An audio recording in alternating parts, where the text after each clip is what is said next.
Crow Country. A young woman explores an abandoned bird-themed theme park which is now filled with hostile abominations, armed with nothing more than a pistol. She embarks on a journey to uncover the mysteries that led to the park's destruction.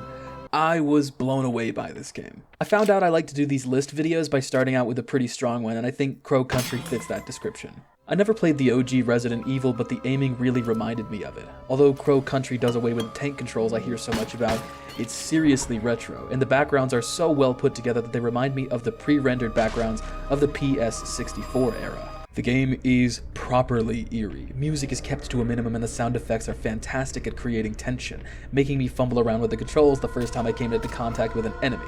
There are puzzles, backtracking, inspecting, and collecting in order to progress. I've heard about Resident Evil and how it can be a bit ridiculous with some of the puzzle solutions, but Crow Country was just the right amount of obscure for my taste. I was shocked by how deep into this game I got, and I'm really looking forward to the full release. #blood. So I mentioned this game in a previous video, but now a demo is available, so I'd like to update my opinion. You know what?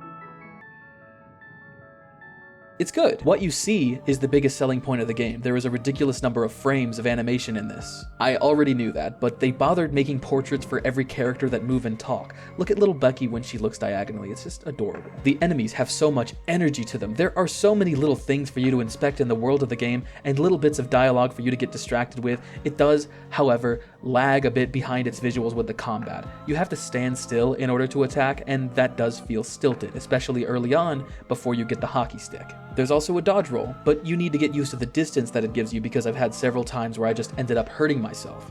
I was usually better off just running around enemies instead of using the dodge roll. Once you actually have a weapon, fighting feels a lot more seamless because of its wider reach. The enemies in the first boss look absolutely phenomenal, and I know I've said this already, but it looks like movie quality during the cutscenes. It reminds me of the Powerpuff Girls in the character designs. I went to pet this random dog, and look, it played me an entire clip just to give me a candy bar. That is a level of detail. There's so much love put into this game and you can really feel it. I highly recommend this game for animation obsessives. You'll be oohing and eyeing at every little detail. Echo Point Nova. I did not think that an open world movement shooter would be something that I wanted. This wouldn't be too remarkable of a game without the core mechanic, the hoverboard. Pressing shift zooms you forward and allows you to grind on walls or run over enemies. It's so fast paced that doing anything looks awesome. They also give you a wide variety of weapons and abilities like slowing down time, grappling hook, rocket launcher, sniper, do the math. It's so much fun, and they give you pretty much a playground to use this stuff. The game is so simple, but it has so much freedom. Please give it a try. Also, it's co-op, and there's a PvP setting too that's almost impossible to hit another player with. They thought of that and gave you a setting to die in one hit. Playing Echo Point Nova PvP feels like fighting your friends with Rock'em Sock'em robots. Oh shit, you got me. I can't hit you. What is this? Yeah.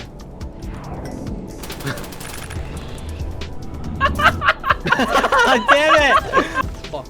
Oh, I'm out of bullets. I need more bullets.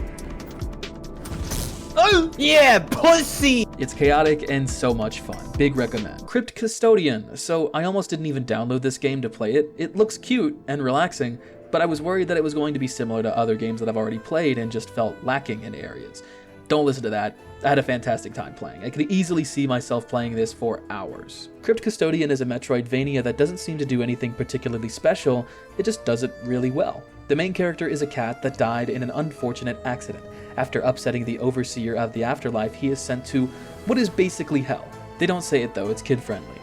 It's a simple story, and I expect it to get more interesting the further into the game you get.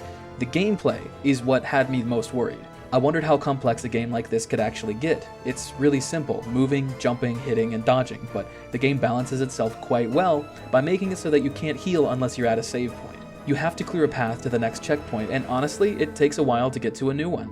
I wouldn't call it difficult, but keeping up a good performance for an extended period of time is where the challenge comes from. Also, the one boss fight that you are allowed to do in the demo was fantastic. A couple of moves tripped me up and I nearly lost fighting.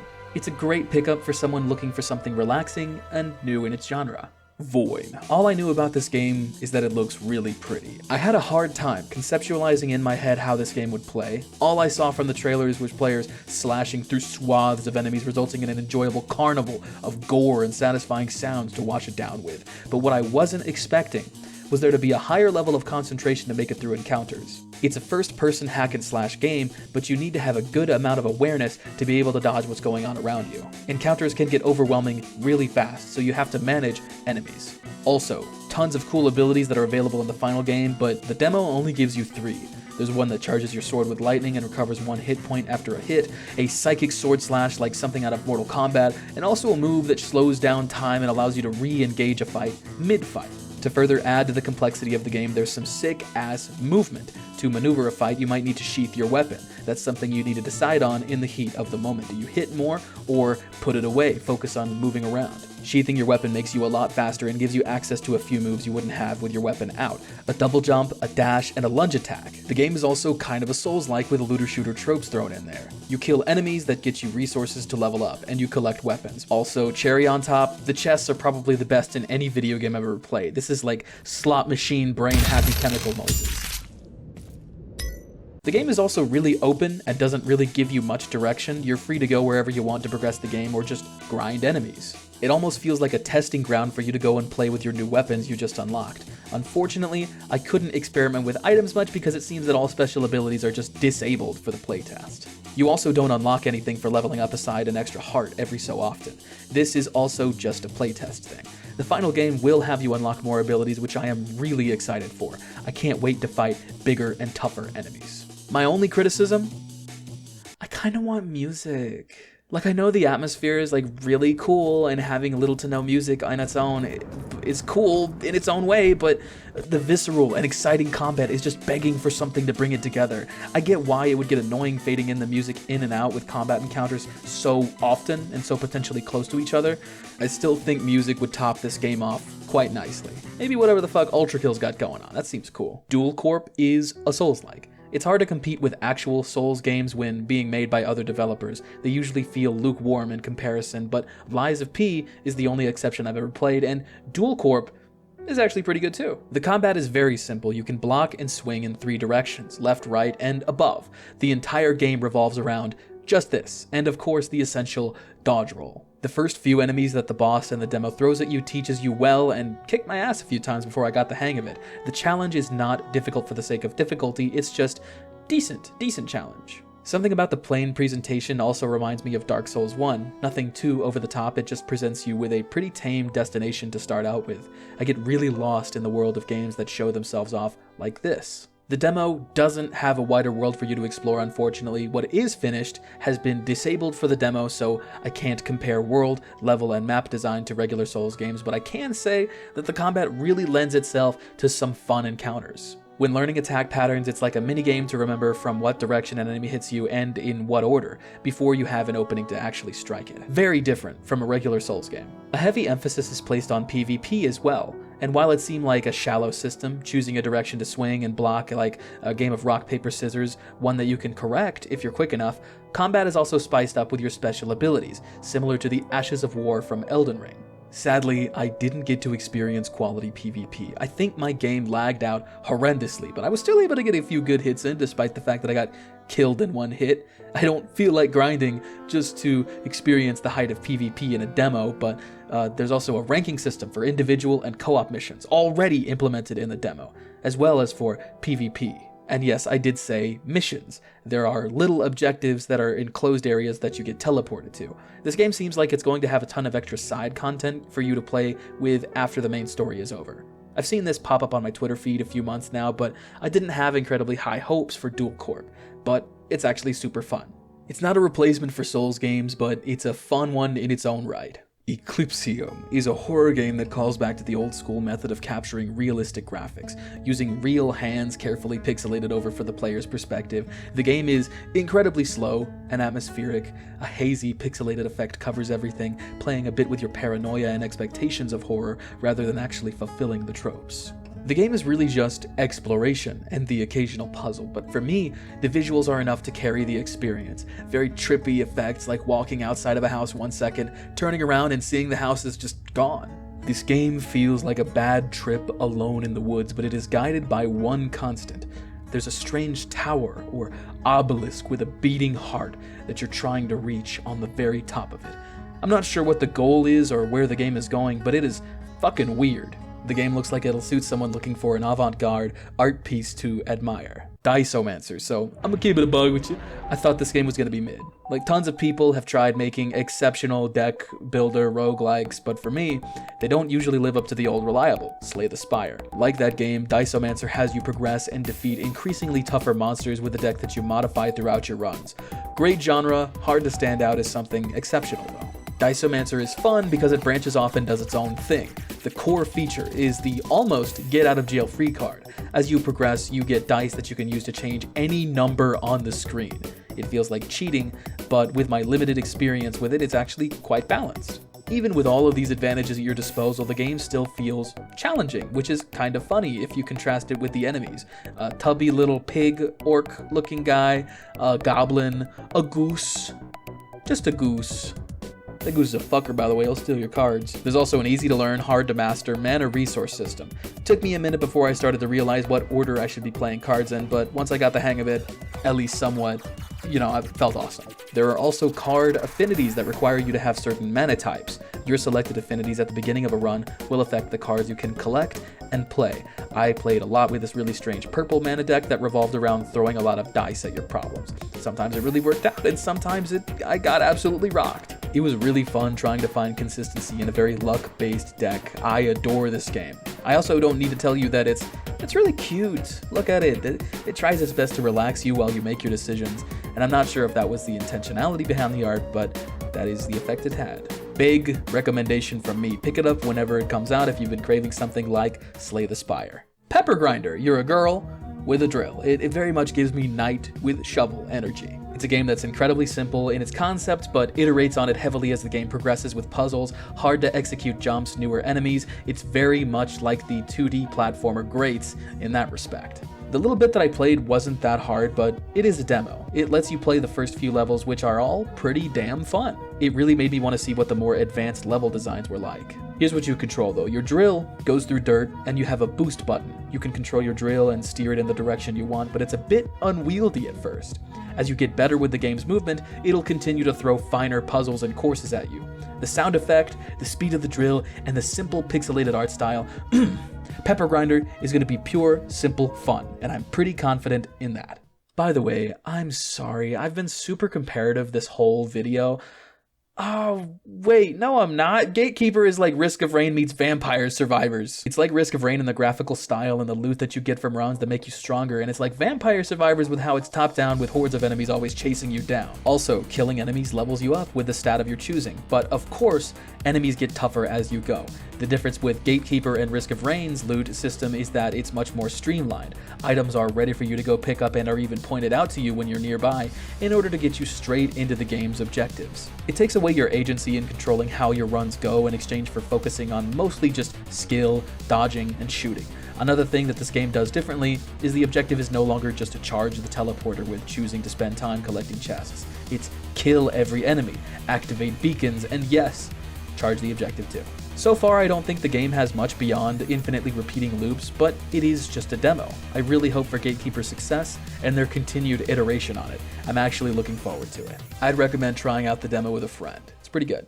Haunti is a 2D collectathon. That genre title doesn't illustrate how beautiful the game really is, though.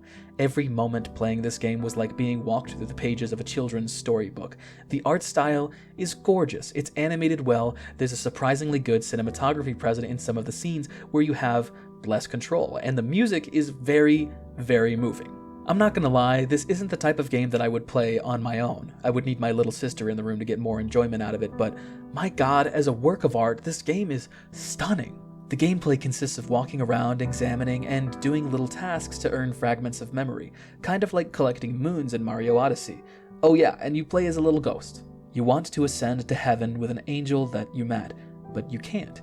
You have to remember who you are first, or at least that's what I've gathered. With these memory fragments, you learn of the life that you lived. The game is populated by charming little characters, finding a way to make the basic sheet-like ghost designs look cute, interesting, and distinct from one another. A feature that also reminds me of a Mario game, Paper Mario. The earlier ones, I mean. Once you progress enough, the game cruelly, or perhaps appropriately, fades away as you're beholden to a small peak of the newest area. Haunti is an enchanting little game for those that want something sweet and light, Perfect for small children too. Out of Action is obscenely good. It's a multiplayer shooter with a sexy style and tons of gadgets I've never seen in a game with a short time to kill, like slow motion, seeing through walls, smart guns, sticky bombs. This game is going to be hilarious and all over the place when it's out. However, I did not get to experience the game at its peak because it's offline only for the demo. You just play with bots for now, which is okay. You get to play with the mechanics. In preparation for the game's release though, the creator has been making tons of tutorials. They really care about what they're doing here. I expect this game to have a really fun launch and an incredibly sweaty, die-hard fan base after a while. I would get in on it while it's hot. Mullet Mad Jack is a fast-paced boomer shooter roguelike. It has a fantastic style that seems to blend the old-school anime and American cartoons and that classic neon cyberpunk aesthetic. For gameplay, think of post-Void. Mad Jack has 10 seconds to live. He is being monitored by a livestream that has hijacked his vital systems. If something stimulating doesn't happen every 10 seconds and the audience gets bored, he is executed. All this is happening while raiding the base of an AI robot billionaire who have kidnapped a streamer princess. It's fucking wacky. You know that they don't take themselves too seriously. The point of any story here is to service the gameplay. It's super fast paced, non-stop action, but it's not as brutal as post-Void. It's got a much more gradual learning curve, slowly introducing enemies and letting you get used to killing enemies in a variety of ways. It's quick and exciting. Big recommend. The Land Beneath Us. It's a turn-based game that progresses when the player does. The only control that you have over the game is the direction that you move. Think Crypt of the Necrodancer, without the rhythm aspect. It opens up the game to a more strategic gameplay style. I really enjoy the core gameplay. Getting all the way to the end is kind of a chill experience, but when it's really time to be tested, I think it can be a little challenging. My only issue with the game so far is that the builds don't really feel like they affect the game that much. Having different items definitely could have helped me in a dire situation, but it never felt like I really needed to do any thinking about my build beyond what I found comfortable. But this is a demo, and I expect the deeper that you go into the game, the tougher it's gonna be. All around though, really fun impression. Mouthwashing. Yo, shouts out to indie horror games that are finally getting me into the genre. Mouthwashing takes place on a freight ship in space. That's the only way I can really describe it. Their ship has been crashed, and the crew needs to find a way to survive or make it home. The game tells us its story in segments, mixing up the time of events and even what's real and what's a dream. It could be more accurate to say that these horror segments are more of a representation of the feelings of the protagonist as a hallucination, or it really is only meant to be a representation for the player. Either way, the player is controlling and seeing these unsettling moments that flood the screen with stimuli to stress you out. The actual characters, what little I saw of them in the demo anyway, were very compelling. The character designs and graphical styles help it out a ton. The first character you talk to, resembling Wendy from The Shining, could paint a picture as to what type of game this really is. The art style is also phenomenal. Normally it feels like low poly games place more of an emphasis on the environments. The characters in Mouthwashing, however, are so distinct and detailed. Unfortunately, I can't spoil anything more beyond that or I'll take away from the game. It looks like it's going to be amazing though. I really loved the Mouthwashing demo. Nevergrave. So this one might be a bit controversial to cover because just look at it. It's very derivative of Hollow Knight's controls and art style, but this studio is no stranger to that. They're the fellows that made Palworld, which is derivative of Fortnite and Pokemon, but really made their own, cobbling together everything out of several other technically difficult to create mechanics. Nevergrave feels like another Palworld situation. On the surface, it's got similar movement, combat, and art style to Hollow Knight, which it totally does. But that's just the template. It's actually got more of a roguelike element that borrows from games like Dead Cells. You get upgrades and build up towards an eventual clash with the area's boss. Progressing unlocks more areas with different bosses. There are times when the combat feels lacking, like you could be playing Hollow Knight instead, which has much more freedom of movement and a focused vision on how you should be playing. In Nevergrave though, there are all kinds of abilities you can have. You can take over some larger monsters. They added that, by the way. The final game is going to be multiplayer. The artist did a phenomenal job capturing that style while adding onto it with unique environments. You can copy a game poorly. There were some knockoffs that I played that copy some other hit indies, but they didn't seem like they were worth bringing up in this list. Nevergrave is pretty competent. It's very derivative, but I'd be lying if I said someone wouldn't appreciate this game. Okay, time for my most anticipated indie. Out of all of the demos and playtests that I got into, Crypt shocked me the most. Do you remember those text adventure computer games that have you enter words in order to progress a story? This game takes that concept and places it in a game with modern quality of life features, a fun and unique combat system, and gorgeous presentation with a unique art style, tone, and music, and phenomenal voice acting to guide you through it. So you start the game and you get your party of adventurers. Instead of fighting the undead in a dungeon, you are the undead, trying to get out of the crypt and slowly remembering your abilities from life one by one, all under the control of the Crypt Master.